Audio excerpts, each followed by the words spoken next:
Good morning, boys and girls. Welcome to the session on nuances for cracking IIM interviews. So here we would be helping you out with what are the nuances for handling the IIM interviews, what all things would be asked, and what are we supposed to be prepared with. When I personally talk about interviews, interviews are similar anywhere and wherever the interviews are conducted. उसके कुछ एक parameters होते हैं, कुछ एक bottom lines होती हैं जिनके थ्रू वो इंटरव्यूज लेते हैं। तो हमें ये सबसे पहले एक चीज समझनी पड़ेगी that the entire interview is primarily divided into three portions. एक होता है सेल्फ, दूसरा होता है ambience, and the third one is the syncing of the two, which we refer to as synchronization of self and ambience. So let me share what do I mean by self. Self would refer to as before you appear for the interview, you should know who you are, what you are, and where do you want to go. आपको अपने बारे में पता होना चाहिए। आपने past में क्या किया है, क्या आपके एकेडमिक्स रहे हैं, किस प्रकार की आपकी अचीवमेंट्स रही हैं, where are the failures, how have you helped yourself coping with these failures, आपने सक्सेस कहाँ कहाँ पे लिया है, आपके स्किल सेट्स कौन से हैं, what are the additional elements that you are longing for. These all things would come for self. Moreover, it is also advisable that one should know one's strengths and weaknesses as well. पता होना चाहिए हमें कि हमारी कौन सी strength है, कौन सी weaknesses हैं, किन चीजों के सहारे हम आज तक ऊपर आए हैं और कौन कौन से वो एरियाज ऑफ इम्प्रूवमेंट हैं जिन पे हमें या तो काम करना है या हम काम कर रहे हैं. So either ways, it would talk about self. Self is one of the most important element. ध्यान रखिएगा, इस सेल्फ के अंदर आपके गोल्स, आपके ड्रीम्स भी आते हैं. Now, there is something quintessential about this. When I'm saying that your dreams, your goals would also come here, then one should also know that what one has done in the past to achieve these goals or these aims. Say for example, if I say that X is my goal, X is what that I want to become. उसको बनने के लिए मैंने आज तक क्या किया है, किस प्रकार का मैंने ब्लूप्रिंट तैयार किया है, कौन से मैंने एक्शंस लिए हैं, क्या चीजें मैंने वास्तव में की हैं जिससे मैं उसे अचीव कर सकता हूं. That is what known as self. We would more be discussing about this self in the next slide. Let me now talk about ambience. Now, when I talk about ambience, one needs to understand ambience is a broader area.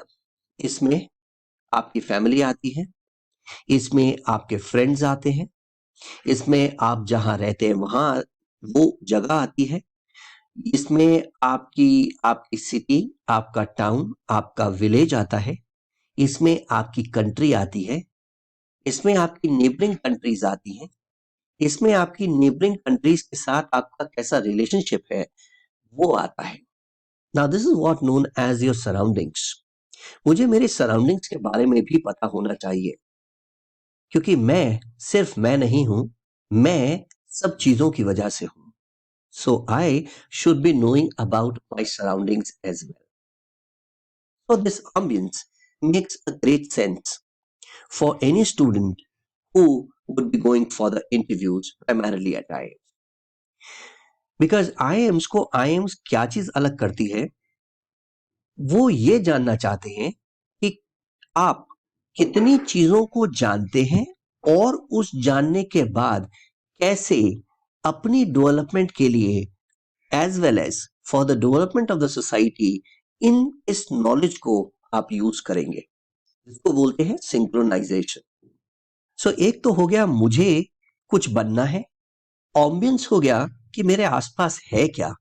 अब synchronization is a mixture of these two which would take not just you to that level but also your surroundings to that level.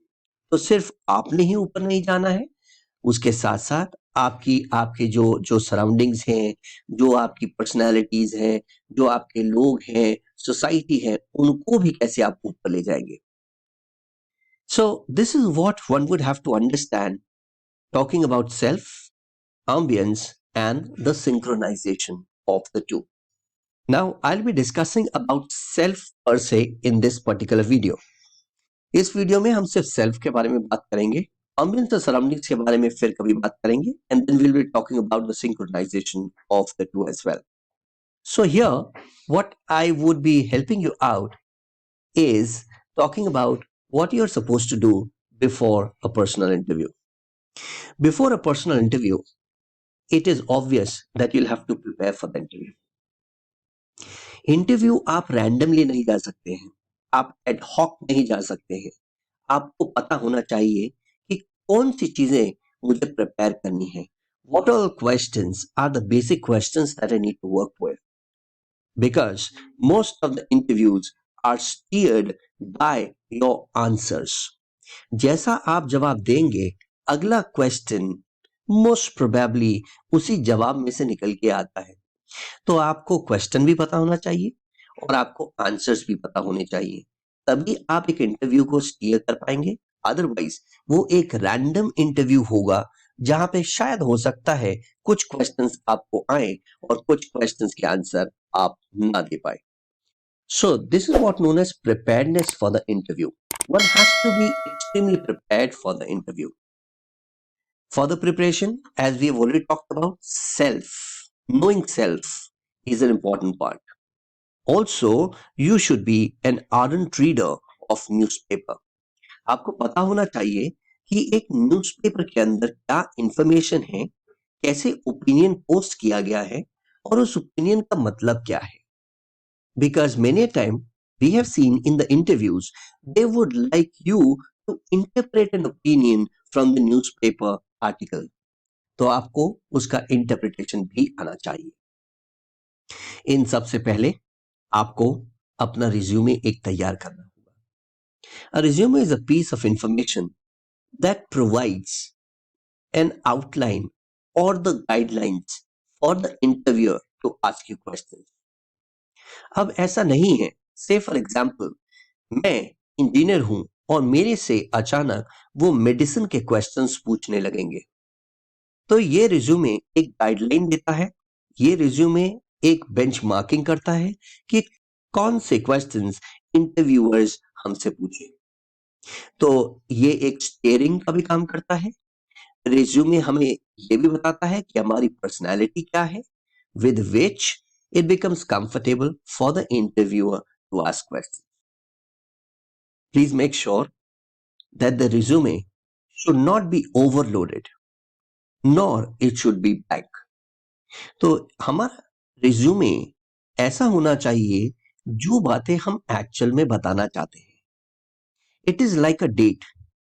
So whenever we go on a date, do we put our best foot forward or do we give anything and everything to a date? Obviously not. We always try to put our best foot forward.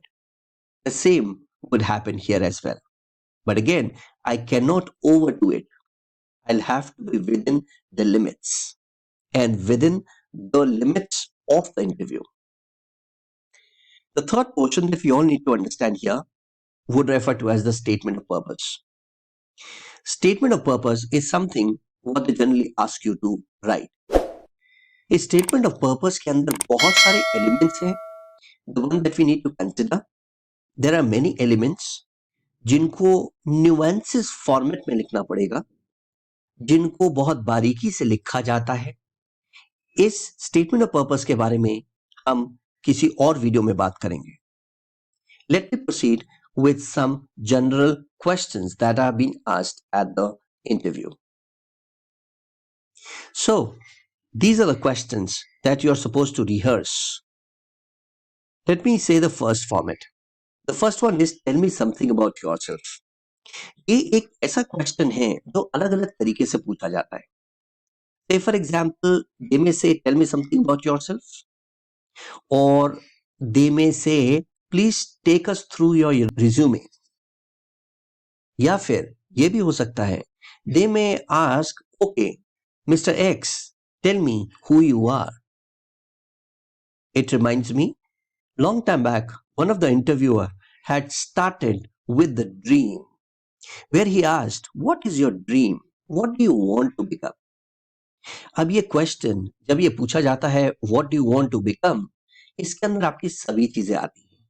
आपने past में क्या किया है, आप अभी क्या कर रहे हैं, और जो भी आपका ड्रीम है वो आपके पास्ट और प्रेजेंट के साथ कैसे सिंक्रोनाइज्ड है। Another question can be achievements in life. अब सबसे पहला सवाल ये आता है कि कोई मुझसे क्यों पूछेगा कि मेरी अचीवमेंट्स क्या है। देखिए, achievements are actually the benchmarks जो ये बताते हैं कि आपने जिंदगी में किसी चीज के लिए कोशिश की थी और उसे पाया। इसी तरह से फेलियर्स भी होते हैं कि आपने किसी चीज को पाने की कोशिश की थी, इसीलिए आप फेल हुए। So that means achievements and failures, whenever they ask about, they would always want to know, do you actually take extra step to go ahead? From there, they'll be knowing something about your personality. बहुत सारे अलग अलग questions होते हैं, उन्हीं में से एक क्वेश्चन होता है अचीवमेंट्स या फिर failures in life. Again, I would say that these achievements and failures are not to be glorified, but they are supposed to be represented in a subtle manner.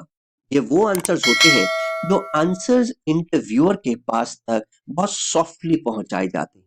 But yes, again, your achievement should also show certain romanticism in it. Let me go with the third question: goals in life. That's absolutely correct. So the question comes in: is it a problematic condition that if I have many goals in life? No, that is not at all a problem.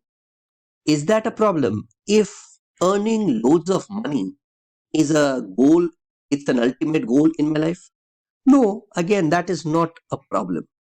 But the problem would be if you don't know, if you get huge sum of money or if you get abundance, what are you going to do with that abundance? आपको ये पता होना चाहिए कि किसी achievement के बाद उसको आप कैसे सही तरीके से यूटिलाइज करेंगे। अगर आप उसको जस्टिफाई कर सकते हैं तो मुझे नहीं लगता कि कोई भी गोल आप बताते हैं वो गोल एक गलत गोल होना चाहिए।